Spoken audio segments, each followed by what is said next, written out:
the world of horology, we like to see complications, aesthetics, sizes and workmanship, and then many times the looks.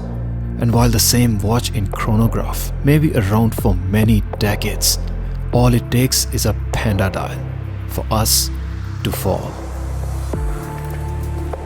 Looking at the new releases by Tudor this year, if you notice, this is the first chronograph watch by Tudor.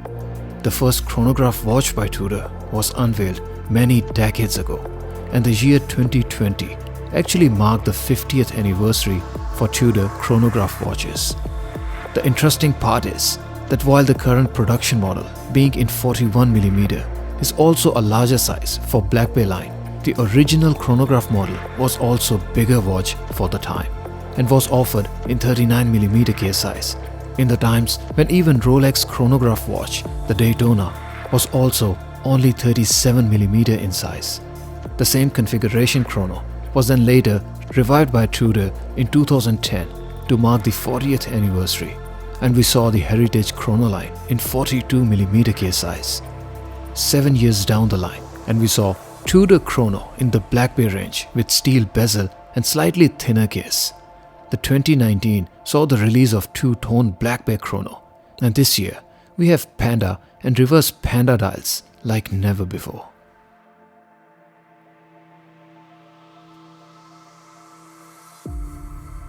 While this is also not currently the only chronograph watch that Tudor are producing, it has an interesting character which separates it from not just the Heritage chrono line, but basically any chrono watch in the market. And that's the dial, the hour markers, and the shape of hands. The Black Bay line was originally a diving watch, and hence all the design characters here more closely aligned with the elements that you typically see in a diving watch. Interestingly, this chrono by Tudor does also come with 200 meters of water resistance, but this is not to say that it is technically a diving watch. I'm probably in two minds personally with this design attribute, because a diving watch looking chrono watch is, although interesting and unique, it is not the best representation of a chronograph watch. Speaking about the dial hands, we have snowflake hands, which due to their size and amount of lume filled in them, are a suitable design character for a diving watch, although Tudor have used them in the Smart Black Bay line too, so it is arguable whether the use of snowflake hands here is suitable or not. The only limiting factor with the use of these hands, or primarily the width of snowflake hand, is that it blocks the view of subdial, and then depending upon the position of hour hand, when you do need to use subdial, you may have one of the subdials obscured by the hour hand to the point where you simply can't read it. I personally think that since there is no historic significance of these hands in Tudor chronograph watches, Tudor could easily get away with the use of same dial hands as the Heritage chrono line. Or if the hands here had to be snowflake shaped, the wider portion of the hand could have been just left skeletonized. The lume width in that case, or length of hour hand, could still allow distinguishing the hour hand in the dark from the minutes hand. But that's just me. The dial comes with beautiful and bright white color and texture that is very interesting for a white color. This is a different shade of white than you typically see in watches, and true to panda configuration, it has a brightness and sheen to it which complement the looks very well, although its texture is not as such glossy, rather it's more matte-like, which we will look at further in the macro shots later in the video. The subdials are in black and have very fine circular grooves in them, which allow them to reflect light and add character. These subdials are also further recessed in to create the depth in the looks of the dial, and since the case here is redesigned to allow for thinness, the dial sits close to the crystal, and while there is still depth to the dial, it doesn't come at the cost of legibility. Speaking of the legibility, since the hour markers are filled with luminous infill, which is also white in color, the contrast of hour markers on this white dial is not quite the same as you get in the reverse panda dial in black, although I personally like the cooler and simpler looks here.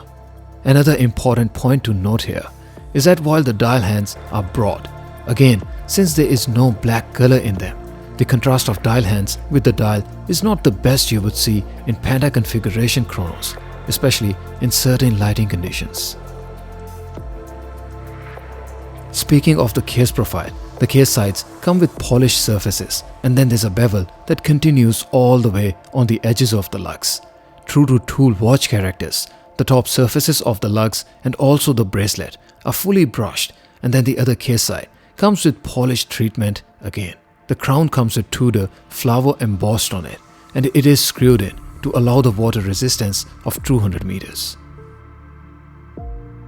The pushers are also screwed in, which I personally don't like, because the amount of time and effort it takes to unscrew and screw them back only to activate the chrono may many times defeat the purpose of accurate time telling. If you don't screw them back in, then of course the water resistance of 200 meters is lost. And when you do screw them, you can see how many times you would have to turn each pusher to screw it back in all the way. Speaking of the size of the watch, the size of bezel measured at the outer extremity is 41.56mm. So I would personally call this watch as a 42mm watch, especially when you remember that there's additional heft to it when you factor in the pushers and the crown. The size of crystal on top is 33.9mm. So again, the face of the watch is relatively big, and it does offer a noticeable wrist presence. The lug-to-lug height of the watch is exactly 50mm. So again, it is not a small watch by any means. And if you recall the Rolex Submariner, which is also a 41mm case watch, it has a lug-to-lug of under 47.5mm. So I would again caution you against considering it to wear like a 41mm watch. It doesn't. Under the macro, the hour hand comes with polished finish. There's no bevels or chamfers on the hour hand, but there's also no high spots or rough finishing, and overall execution is acceptable. The minute hand comes with similar finish as the hour hand, and the consistency of surface treatment is impressive. The seconds hand for chrono comes with decent level of finish, but what's a little interesting or maybe weird is that just before the chrono seconds hand hits the 12 o'clock mark to change the position of minute hand for the subdial, there's a slight movement in its position. I'm not sure if this is normal, but I don't think I've seen or noticed this in other watches. I'm also not sure if this will have any impact on its longer term reliability. It's just something I've noticed. This minor surface deformity along the length of seconds hand and then the paint for arrow unfortunately doesn't come with as fine finish as I wanted to see. The small seconds hand comes with decent finish, and there's no issues or lower workmanship on side. Similar is the case with the hour markers, and the surface finish on them is overall acceptable. There's a red text on the dial, and then the texture of the dial is interesting, where although it is matte textured, yet it has a brightness and glow of its own. Putting the watch in the dark, there's a lume that is bright and beautiful, thanks to symmetrical subdials at 3 and 9 o'clock position, and then the date window at 6 o'clock. The lume is also very symmetrical, although it does lack hour markers for 3, 6 and 9 o'clock. If you didn't notice already, this lume actually shows the watch as more of a diving watch as opposed to a chrono watch, but then there's no lume in the seconds hand, and also the bezel has no lume. I left the watch in the dark for a little over 5 minutes, and while the lume is still legible, you can see that the hour marker at 12 o'clock and then the minute hand lost the lume brightness more than the hour hand and other hour markers, which is something I wasn't expecting in not just a brand new watch, but also a very new and latest release. The watch comes with solid case back to house movement caliber MT5813, which is not an in-house movement, rather is based on Breitling caliber 01. The movement operates at 28,800 vibrations per hour to offer 3 days of power reserve. I checked the accuracy of the movement and observed it over a span of 24 hours and changed its position between vertical and horizontal storage multiple times. After 24 hours of observation time, the watch gained or lost not even a single second, which is an incredible accuracy for basically any mechanical watch at any price point. On the wrist, the 41mm Panda wears large and has a wrist presence that you simply can't miss it. My wrist size is 6.5 inches and wristband is 55mm. And while the watch case is marketed at 41mm, from measuring the size, for all intents and purposes, to me it is a 42mm watch at minimum. The lug-to-lug height of the watch is also substantial at 50mm, which is possibly the tallest lug-to-lug I have seen for any 41mm watch to date. This is further complemented by the case thickness that, although is less than the first generation 41mm chrono, yet it is substantial. On my caliber, the case thickness came out at 14.5mm, and while it is 0.4mm thinner, it is still a thick watch overall. That being said, when you remember that it's a chronograph watch, this measurement is not too far for typical numbers you would see for most chrono watches.